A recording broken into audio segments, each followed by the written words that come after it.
All right. Well, hey, John, thanks for another episode of Field Notes. And today we're going to dive into something that gets a lot of conversation in the outdoor world because I think a lot of people really have a desire to do this well. And it's talking about what does it look like to help your kids get engaged in their own love for hunting, fishing, mountain biking, hiking, whatever that thing may be. And even though there's a lot of conversation, or it feels like there's a lot of conversation around it, I think that a lot of people, one, they're really searching for, how to do it really well. And it's something that I feel like people just continue to bring up again and again and again because we're raising kids in a world that's always changing, and we're constantly coming across new obstacles as kids get older. You have more kids, whatever it may be.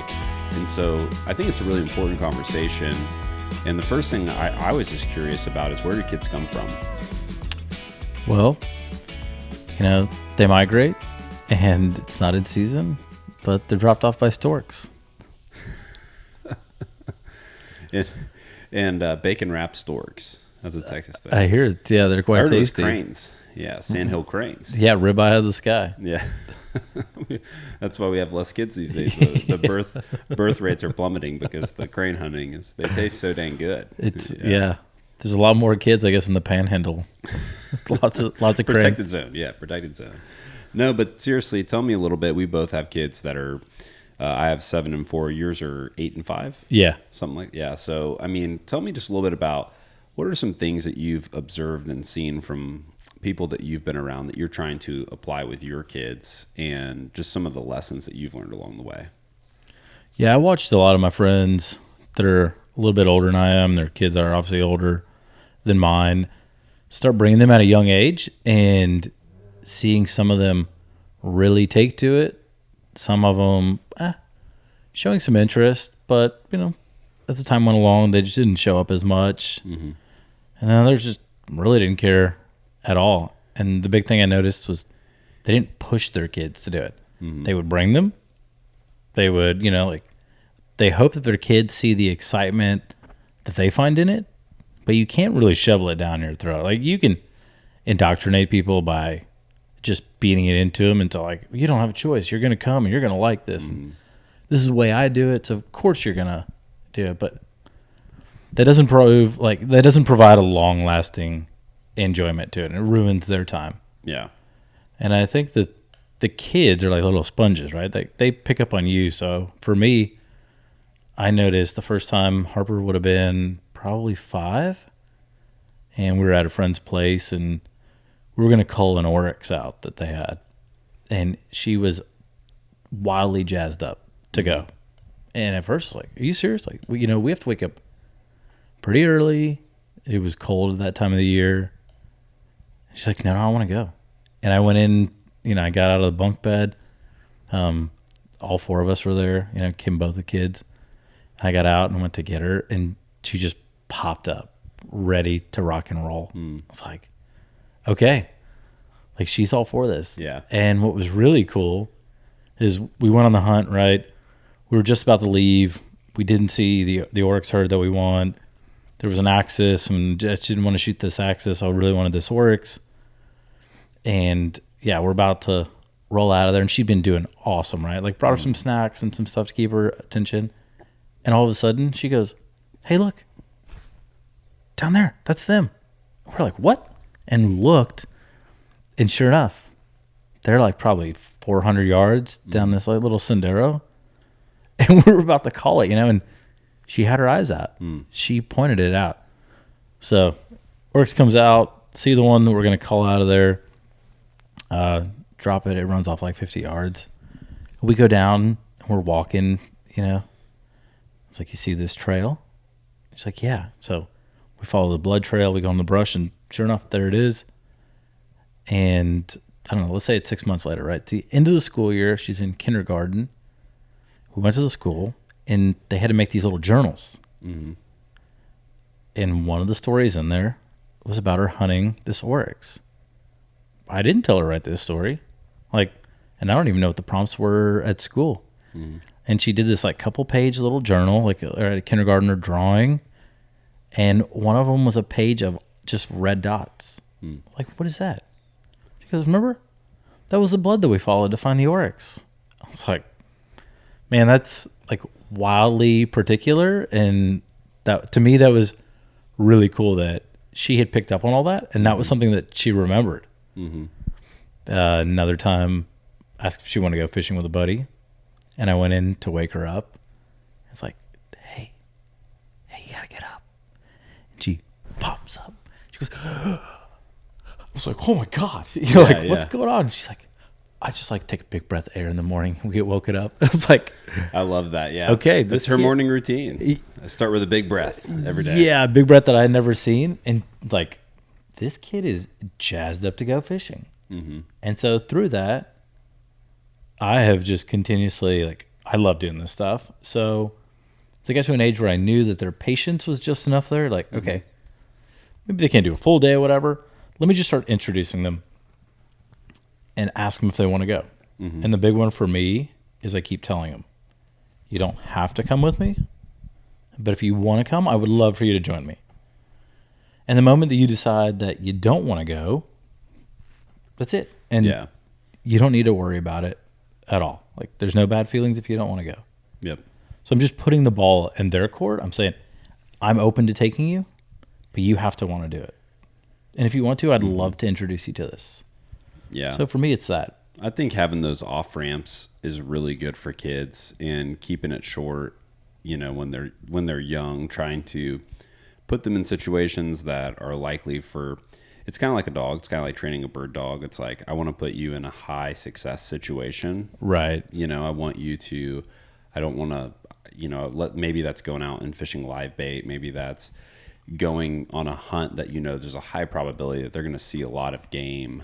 They're going to have lots of opportunities, and so that they stay engaged. And I think that that's the off-ramp thing, is that ability where, hey, like, there's not going to be the situation where I'm going to force you to stay out here for 4 hours or 5 hours after you already wanted to leave. And so, you know, I think that that is such an important, critical piece to taking kids out, because, you know, they don't need to feel like when you're a kid, you have so little control. You know, your parents, they tell you when to wake up. You got to go to school. They tell you when to go to bed. You got to, you know, finish eating your food. There's so many things. There's, you know, you're looking for opportunities for, hey, this is something I want you to enjoy. And so this is something that you're going to have some say in how it goes. I think that's such a helpful piece. And, you know, another thing that you talked about with the blood trail that I've noticed with my kids is, you know, I'm trying to also, it's like I'm narrating their experience for them. I'm trying to help them slow down and see all the little things. And kids naturally do this. So like the other day I'm out and I'm taking my daughter fishing, and we're kind of pulling around an area, and it's kind of like, let's just see what we find. And she's got like a little net, and she's looking at stuff, and she sees this conch, and it's like, okay, let's like pick this up and look at it and kind of play with it and talk about what it is, put it back in the water. You know, we're trying to like slow down and like look at all the cool things. We're squirrel hunting and there's a beehive on the ground, or there's, you know, things that, and it's helpful for me too, because it gives you a chance to see the places that you love from their perspective. And they're so drawn into all these little things that we would overlook. And I think also allowing them to be kids and say, you know, I remember trout fishing with my dad and spending more time as a kid, like flipping over rocks and looking for animals. And my dad let me do that. You know, it doesn't matter if I catch a trout or not. It doesn't matter. What matters is, am I out there having fun? And do I see everything around me that's going on? And, you know, I think sometimes for us, we get so focused on an objective. We got to kill this animal. We got to catch this thing. We got to go to this place. And the kid is wanting to engage in all the other fun, cool little things. And if you don't let your kid do that, you're pushing them out of the moment that they're in. Yeah, like, right? It's age dependent. Mm-hmm. Like a 5 to an 8-year-old is very different than a 14-year-old. You know, and to like, again, you don't want to scare them out of it. Like, the 5 and 8-year-old aren't going to see the outdoors the way I see it. Mm-hmm. And me trying to be like, you have to do it, fully committed, you're all in on this. You're like we talk about, right? Like, you're setting them up for failure. Mm-hmm. Because that's a stretch to begin with. I mean, it's hard enough sitting them at a dinner table sometimes. Yeah. I'm like, why can't you just sit still and just, you know, do this? be like you're a civilized person. You're gonna drink that wine glass, like Yeah. whatever it may be. We had talked about it kind of previously. When I was younger, my dad was a hardcore bay fisherman, right? Like conventional tackle. Eventually got into fly fishing stuff, and we would go down to South Texas, and I feel like he was down there every 2 weeks, and we were down there every Friday. We'd get out of school, Mom would pick us up. We'd usually like run to the airport, catch a quick flight down there, he'd pick us up and hang. Place was incredible, but we were going every single day because he loved it. And yeah, it was a blast. But there would come to a point like it's 10:30. Like, man, all I want to do at that time, it's like I just want to go back to the house and I want to go across the street to the beach and I want to go surfing. Yeah. And he was a big surfer. And he'd be like, no. Like, we'll go surf this afternoon. It's like, I don't want to keep fishing, but we're always stuck in the boat because we weren't big enough to leave us. Mm-hmm. Like, can't leave you guys at the house. And I want to go fishing if we're going to be down here. And it totally burned me out of it. I was like, I don't want to do any fishing. And man, I probably didn't start fishing again until I was out of college, Mm-hmm. And he had said something one time. We'd almost moved down there, and he wanted to live down there so bad. And South Padre is beautiful. If you've never been to South Texas and been to South Padre, it's totally different from anywhere on the Texas coast, right? Crystal clear water, big back bay system. You can sight cast, you can bird hunt, you can go surfing. Like, it was awesome, and it was probably half the population it has now. Anyways, at one time he tried to get us to live down there, right? And we're an intermediate. Like, all I want to do is come back and play sports and hang out, be a teenager chasing girls and hang with my friends and do all that. And his comment was, later in life, you're going to really regret this. You could be down here. You could be surfing, fishing. I'll get you your own boat. You can do all this stuff. I'm like, nope. I'd rather live in the suburbs where we were, outside of Houston. Yeah. And do all this stuff. I can't say definitively how it would have changed me. And now I look back, I'm like, that would have been an awesome life. Like, Yeah. I would have had such a good time. There was like a little skate park and the surfing, literally like 2 blocks went across the street, all those things. But he was trying to see us to see it the way he saw it, Mm-hmm. in his early 40s at the time, I would say. And I didn't, because I was like in my teens, young teens. Yeah. And I couldn't see it for a while, because that stuff wasn't important to me then. Now, I'm like, yeah, I would totally go back down there and have lived there. Like, all this other stuff is kind of nonsense. Yeah. Well, there's a sense that with kids, you're trying to expose them to a bunch of stuff and let them find it for themselves.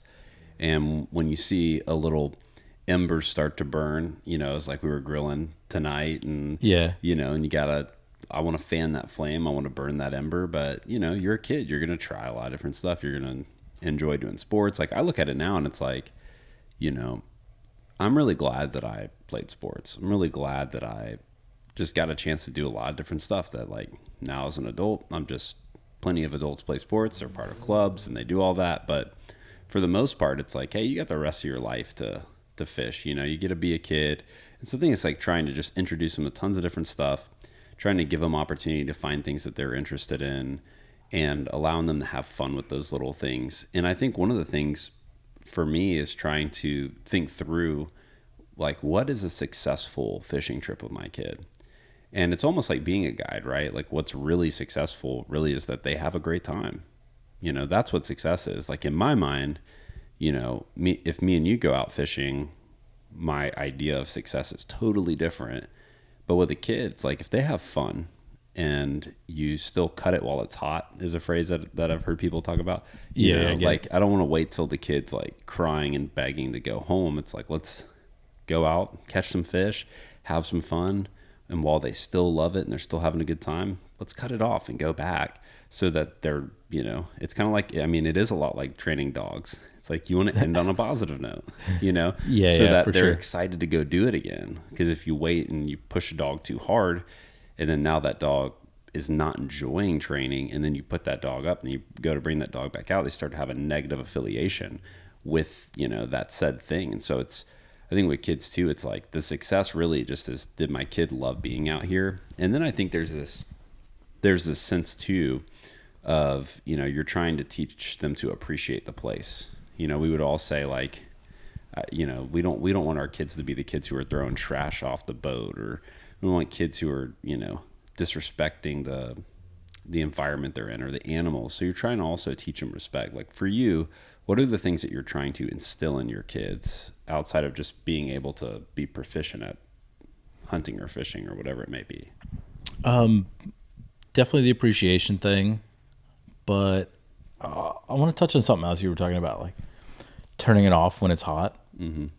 Look, we've all been on slow fishing trips and slow duck hunts, and you look down the line and you're like, hey, everybody's playing on their phone because they're bored, right? Like, you're not always, this is the modern era. Yeah. And I bring either my phone loaded with like a couple of videos, or I have brought their iPad when the two of them are together. Mm-hmm. And for me, no harm, no foul. Like, hey, look, their attention span, I woke them up at probably 4:30 to get ready.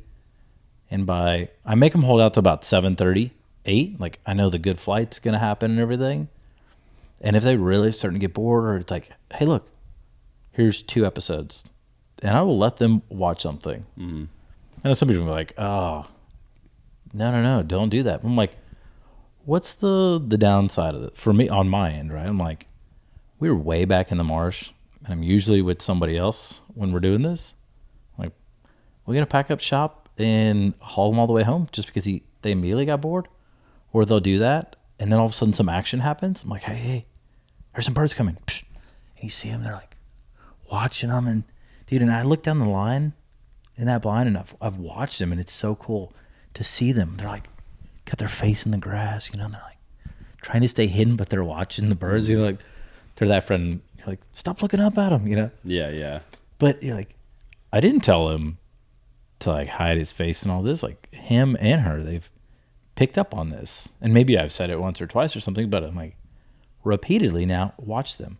I'm like, hey, here's some birds coming. Now, they put everything down and get down. Like, they put their headphones back on. I'm like, oh, this is cool. Like, they get back engaged. Mm-hmm. And then, let's say some shooting happens, right? The dog works and everything. And then they're not thinking about picking the phone up right away. They're all engaged with, hey, why didn't we put the birds on our roof? Like what, mm-hmm. say it's down, on a buddy's or something. And then let them go for a little bit until they kind of burn out again. I'm like, hey, here's some snacks. I pack a ton of snacks. I'll pack them Gatorade and like a couple juice packs and stuff that anytime they start to get bored, I'm like, hey, let me just break this monotony for them. Mm-hmm. So for me, that's been the big one is, hey, your attention span doesn't need to be 100% locked on this whole time. Like, you're still a kid. And if you're having fun and this can chill you out for a little bit, man, let's roll with it. Yeah. I like keeping them, talking about keeping them engaged too. You obviously so often we're thinking about how do we keep them engaged during the hunt or during the fishing trip. But I try to keep them also connected to like things outside of that. So maybe show them a video that's like a really cool video. Or one of the funniest things is my 7-year-old, she one of her favorite things to do, she's got a copy of the Meat Eater cookbook. Okay. And in her room, like she's in there and she's like looking at like how to clean a squirrel or like, and she's pretty intrigued by it. And, it kind of keeps her engaged. Like she'll, she kind of, I was joking with you talking earlier, like she got into squirrel hunting. It's very, we live on 6 acres, so it's kind of a pseudo version of squirrel hunting, but, and she's like, Dad, I want to like she's looking at the Meat Eater book with like how to clean a squirrel and all this stuff. And she's like, I want to do this, so she's seeing this broader picture. It's not just something you go do, but it's like, she's understanding like there's different like methods to cook them and clean them. And she's realizing the full kind of broader picture. So it's keeping them engaged too, where, it was her idea. Right. And that's really key too, because so often it's, we're like, hey, like, I'm going to go do this. Do you want to go? But if you're showing them videos or you're giving them books, or you're doing different things like that. Now all of a sudden it's like, well, yeah, let's do that. Great idea. Like, let's go do that. We can go do that right now. It's in season. And they're starting to have agency over what they're doing. Like it becomes something that you're actually teaching them. Hey, like you can like look through different things and like pick something you want to do and learn it and go, and you're instilling confidence in them. You're inviting them into the full process, the planning, the scouting. So like one of my favorite videos, I have my 7-year-old, she's like out with binoculars, and she's sitting on this little electric ATV toy, princess ATV, and she's like scouting, and she's like got a map. She's like, this is where the squirrels are, and she's like got it all dialed in, and I'm engaging. I'm like, yeah, tell me about it. Okay, well, how do you think we should set up, and just having fun and just being goofy and allowing them to lead some of it. You can't always do that, but I do think that it's important for people to, maybe get out Google Earth and say, what do you think? Where do you think we should go look? Those types of things I think can really mentally engage them even more than just they're always being toted around like a trailer, Yeah. I mean, look, all of us who do this, if you tell me you don't like going to your garage or your barn or wherever you have where all your stuff's stored, then you don't have a little bit of fun packing up and digging through all your gear, then I don't know what part of this you're really after. And so I bring my kids down there. I'm like, hey, I gotta get out of the barn and pack up. You guys want to come? They're like, oh yeah, right. It's just this kind of allure to it. Yeah, like getting out of Go Box and picking what stuff we're gonna do, and then they see the duck calls and they start playing on the duck calls. I'm like, these are your headphones, right? We're gonna pack this. Like every bit of it. Like, what are these? Like, oh well, these are shotgun shells, and what are those? Like, well, these are 22 calibers, and we're gonna use that for small stuff, but we're not doing that today. And little bits and pieces, like just pitching them information and seeing how much they soak up, but like bringing them into this full process of, hey, look, here's all the gear and everything it takes to do it. And for me, it's also like showing them the whole deal, because when we get back, I'm like, hey, we got to unpack all this stuff. Like, what? Like, yeah. Like, it's a lot of fun, and you don't have to unpack this, but I've got to go down there and do that. They love like the whole idea of, hey, you know what? This season they needed some new stuff. We're gonna go over to Academy and get you some new camo. Like, yeah, it's like a whole trip. I mean, when I was a kid, I can vividly remember going to Academy. I was going on a deer hunt with my brother and my dad, and getting a like full on overall suit, and I just thought that was so much fun. Like trying them on, like all that different stuff. Like, ooh. Can we get this? Can we get that? I was like, you don't need any of this. It's kind of irrelevant. Kids, when I was a kid, we loved going to Toys R Us. Yeah. Right? And it's no different. I mean, these places are like candy or toy shops for grown-ups. Yeah. We love buying gear. Like, why do you think that kid's not going to love it? Like, we got a new pair of boots and you got a new outfit. Or, hey, if you stay quiet. Now they both have BB guns, and that's the big thing with them. Yeah. Like, can we shoot the BB guns now? Like, yeah, totally. So yeah, I gave my kid my old BB gun from when I was a little kid, little Red Ryder, and like, hey, let's practice shooting, or like they make these little plugs that you can practice casting. That was a disaster because those things are like heat-seeking missiles for limbs. Yeah. So, but and yeah, like she's having fun. She'd go cast for 5 minutes and put it down. And, something about packing that you said too, I let them pack their own backpacks, and my relationship with my 7-year-old is a little different than my 4-year-old, obviously. But, my 7-year-old would be going on these trips, and then now my 4-year-old, she's starting to want to go more and more and more. And, it's funny what they'll throw in the bag too. It's like, okay. You're like, okay, like they're bringing, my 7-year-old, she always wants to bring some coloring stuff, and I'll get her to color. Like, hey, why don't you color that, or try to draw this?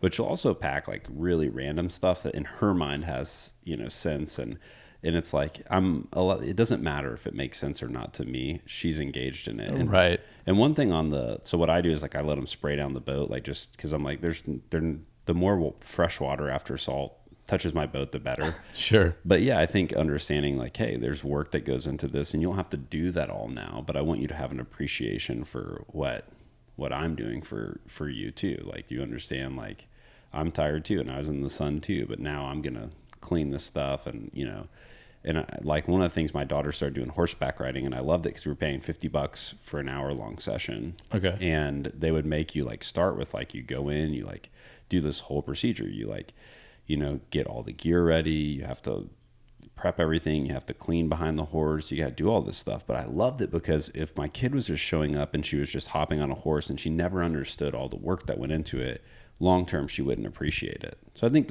all those little things are really important. Are there any resources or anything that you point people to, just as we kind of wrap up a little bit of time talking about kids, that maybe next steps would be?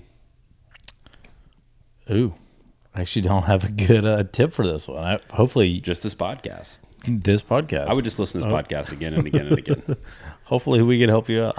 Yeah. And I think too, I would just encourage people to, have grace and be patient and not compare your kids. I've been saying this for a little while, but you got outdoor pageant dads is what I call them, where it's like, their hope is that their kid would be this, like, viral sensation because they can shoot really well or they can cast really well. And it's like, who cares, man? Who cares?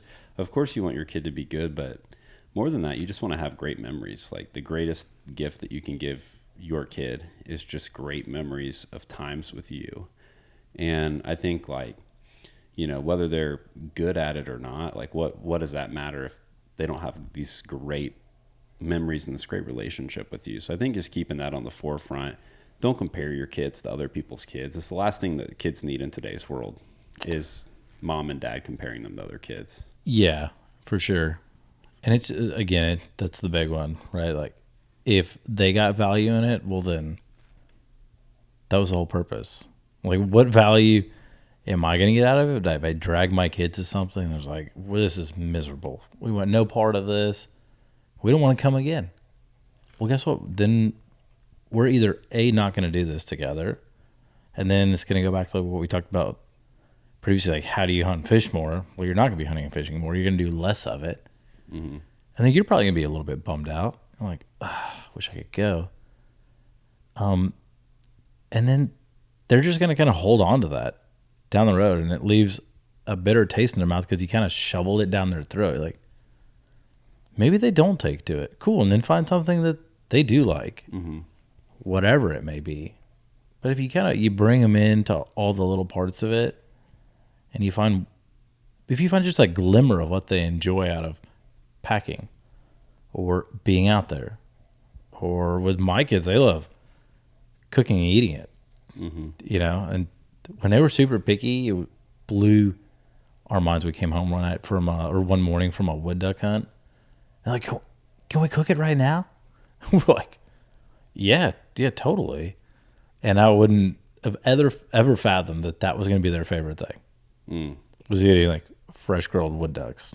And they're all about it. Every time I take them, all they want to do is grill it right then and there as soon as we come home and eat it. And so to them, they know when we go out of the freezer. Like, the other night, Kim made a dish, and Harper was like, what is it? She's like, that's the last of that oryx. Like, holy cow. I couldn't believe that there was still, like, a pack of that in the freezer, like, buried back in there in the trenches.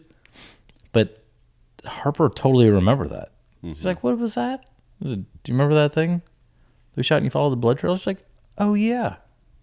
And you just kind of saw this little smile on her face. Like, that memory, she totally remembers it. And to me, that's everything. Mm-hmm.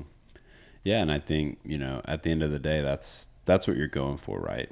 Memories. That's experiences and memories, and knowing that they're going to learn all these important life lessons, and they're going to learn all these great things. But, don't get so caught up. And what they're going to remember is not, did we catch 5 fish or 3 fish? Did we kill one every single time we went or not? They're going to remember how you treat them, how you involve them, how you talk about it. And so I think keeping that at the forefront that's the most important thing at the end of the day, and teach them to love it and steward it.